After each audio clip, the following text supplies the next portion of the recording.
Pourquoi est-ce que tu te fais toujours avoir par les hommes? Bonjour à toi, j'espère que tu vas bien. Aujourd'hui, je vais te donner les 4 raisons principales qui sont probablement à l'origine de tes échecs amoureux et dans lesquelles tu peux te reconnaître. Chaque situation est différente, mais il y a quand même énormément de choses qui se répètent dans le fait de répéter des échecs amoureux sans savoir ce qui pêche et ce qui ne va pas. Si tu ne me connais pas encore, je m'appelle Chloé Marcaer, je suis coach certifiée et j'aide les femmes et les hommes à être plus épanouis dans leurs relations sentimentales, en développant leurs relations à eux-mêmes, en guérissant leurs blessures émotionnelles et en justement mettant le doigt sur ce qui, à l'intérieur d'eux, fait qu'ils n'arrivent pas à être épanouis en relation. Je t'invite à t'abonner à la chaîne YouTube si ce n'est pas déjà fait, comme ça tu pourras recevoir toutes les prochaines vidéos et aussi découvrir les centaines de vidéos que j'ai déjà réalisées sur l'amour-propre, l'intelligence affective, le fait de développer son estime personnelle. Eh bien, la première raison qui fait que tu te fais toujours avoir par les hommes, et auquel on ne pense pas forcément, mais qui est vraiment très importante quand tu entretiens un début de relation ou une relation, c'est que tu ne responsabilises pas assez l'autre. Et pourquoi tu ne le responsabilises pas assez? Parce que tu te contentes de peu. Généralement, les femmes qui se font avoir, c'est des femmes qui s'en tiennent aux mots, qui s'en tiennent à ce qu'elles entendent, qui s'en tiennent à ce que l'autre sait très bien ce qu'il a besoin de dire pour avoir des intérêts et pour avoir ce qu'il veut derrière. Et du coup, ce sont des femmes qui, dès lors qu'elles ont une promesse, un mot, une parole gentille, réconfortante, ou faisant appel à des projets futurs idéaux qu'elles ont dans leur tête et dans leur cœur, ça leur suffit. Et le problème de ça, c'est que du coup, on ne responsabilise pas assez l'autre pour ce qu'il fait dans cette situation-là. Ce qui fait que quand on voit une incohérence, on s'en prend à nous-mêmes, on est en colère contre nous-mêmes et on n'ose même pas aller confronter l'autre par rapport à ça alors qu'on en est légitime finalement. Ça, c'est une première raison. Le fait de mettre beaucoup trop de crédit dans les mots et pas assez dans les actes et du coup en rétrospective donner énormément de soi-même alors qu'on a juste des mots, juste des promesses et ne pas assez être regardante des actes, des preuves, des choses qui se passent réellement et qui sont réellement effectuées. La deuxième chose qui fait que tu te fais aussi tout le temps avoir par les hommes, c'est que tu te laisses trop faire. Tu acceptes tout, tu avales tout. Et du coup, tu as du mal à te sentir assez légitime pour communiquer avec l'autre, pour lui opposer tes besoins quand lui ne les respecte pas, pour lui poser tes limites quand il dépasse les choses qui sont importantes pour toi. Généralement, tu sais même pas ce qui est important pour toi. Et le fait de ne pas te connaître et de ne pas savoir ce dont tu es légitime fait que du coup, dans n'importe quelle situation, tu sais pas comment te comporter et tu acceptes n'importe quoi. Ce qui fait que l'autre peut te manipuler exactement comme il le veut, même si c'est pas un manipulateur à la base. Tu deviens beaucoup trop malléable, comme si tu acceptais un contrat de travail sans savoir quels étaient les horaires, sans savoir quel allait être le salaire à la fin. Et du coup, tu pars dans une aventure qui ne te convient pas, mais parce que tu n'arrives pas à poser tes limites et que tu ne te sens pas assez égalitaire par rapport à l'autre, tu acceptes tout, même les choses qui ne te conviennent pas. Donc forcément, tu arrives à un moment donné où la relation dans laquelle tu es ne te convient pas. La troisième chose super importante qui fait que t'enchaînes tout le temps les mêmes échecs amoureux et que tu as l'impression de te faire toujours avoir, c'est que même si tu n'arrives pas à poser tes limites et que tu as quand même beaucoup d'exigences sur ce que tu veux dans une relation, tu places beaucoup trop d'espoir dans tes rencontres amoureuses. Encore une fois, quand on prend l'archétype de la femme qui a du mal à poser ses limites, qui a du mal à s'assumer, qui a du mal à dire ce qu'elle veut pas, à confronter l'autre et qui accepte tout et n'importe quoi, c'est souvent aussi une femme qui, dès lors qu'elle rencontre quelqu'un,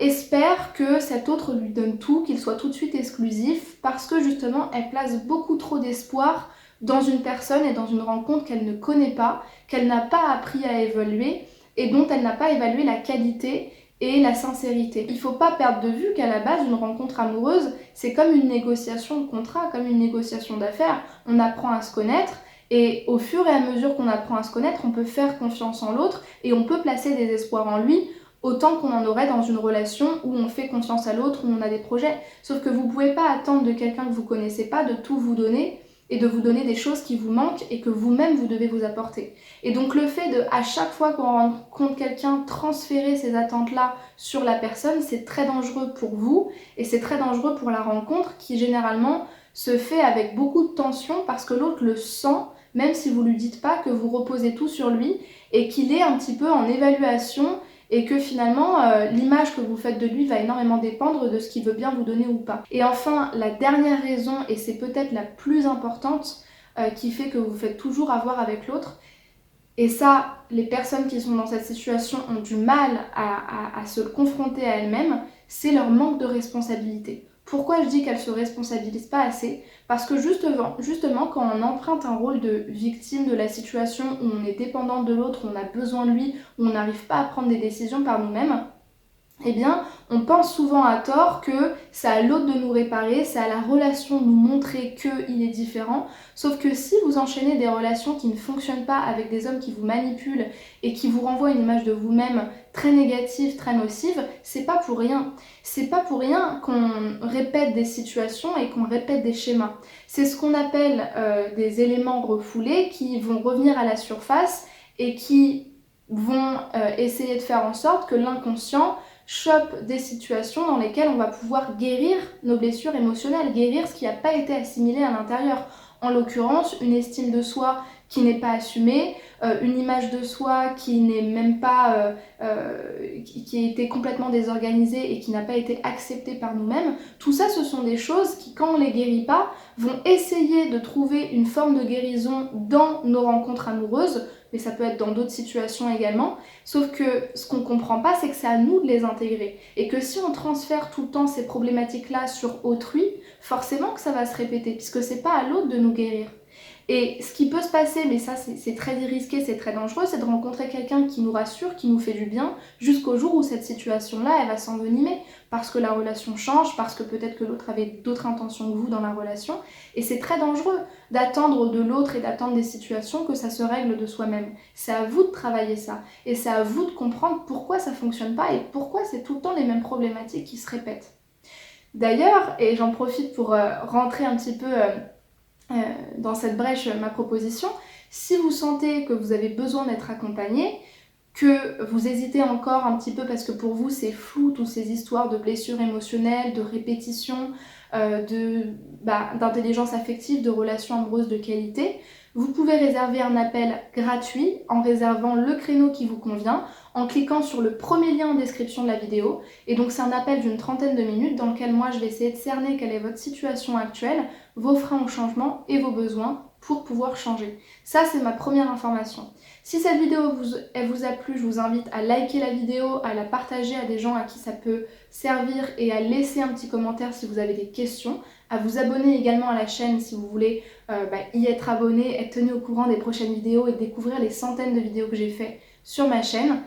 Deuxième information très importante, si vous ne voulez pas tout de suite être accompagné mais que le sujet vous intéresse vivement et que vous voulez être tenu au courant d'expériences que je vous raconte, alors que ça peut être des expériences de coaching que j'ai eues ou des expériences que moi-même que j'ai vécues dans ma dépendance affective dans